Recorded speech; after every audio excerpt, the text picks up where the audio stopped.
Guys, এই যে আমাদের ছোট নদী, এখানে একটা দর্শক। আসসালামু আলাইকুম মুরব্বি। ওয়ালাইকুম সালাম। কি করছেন? এই যে ওখান গাড়ছি মুরব্বি। ওষুধ এলে কি কিন বাড়িতে নিয়ে আলেন না কি কোনো বহেন থেকে না ধুমা বার আছে? ওই শিলা কথা কই না, 12-14 বছর আছে ভিনা বাবার হাটা করতে। হ্যাঁ, ওষুধ আবাদ করা পারো না। এক মুরব্বি কোন মুখাছে মোর ওষুধ হয় না কেন? হ্যাঁ, তো মুরব্বি কছে ওষুধ ক্যাঙ্গার গাড়ি মুখাছে যা খুলে কছে পাগলা অঙ্গের ওষুধ গাড়লে হবে না। তুমি কাছে কিভাবে গাড়বা লাগবে?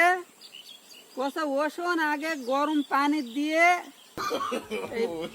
পানি গরম করে যখন পানিটা উতলায় হ্যাঁ, ওটা দিবি ওষুধ ছাড়ে হ্যাঁ, দিয়ে ওষুধ ছাঁকে নিয়ে যায় ওষুধ গাড়বু দেখবু ফাটা না ওষুধ হবে। তাই তোমার ওখান দিলা ধুমা ওড়তা? হয় তে এবার ওই বুদ্ধি করে তো ওষুধ গাড়ছো গরম পানি দিয়ে দেখো দিনে কি হয়। তোমার কে এলা বুদ্ধি দিছে? ওই তোর মতনই এক মুরব্বি কইলো এই এলা ওষুধ হবে না। হবে রে বা আমার বেলা প্রতি বছর গাড়ে আহ, এবার মুয়া না গাড়ে দেখো দিনে। আচ্ছা দেখ দিনি।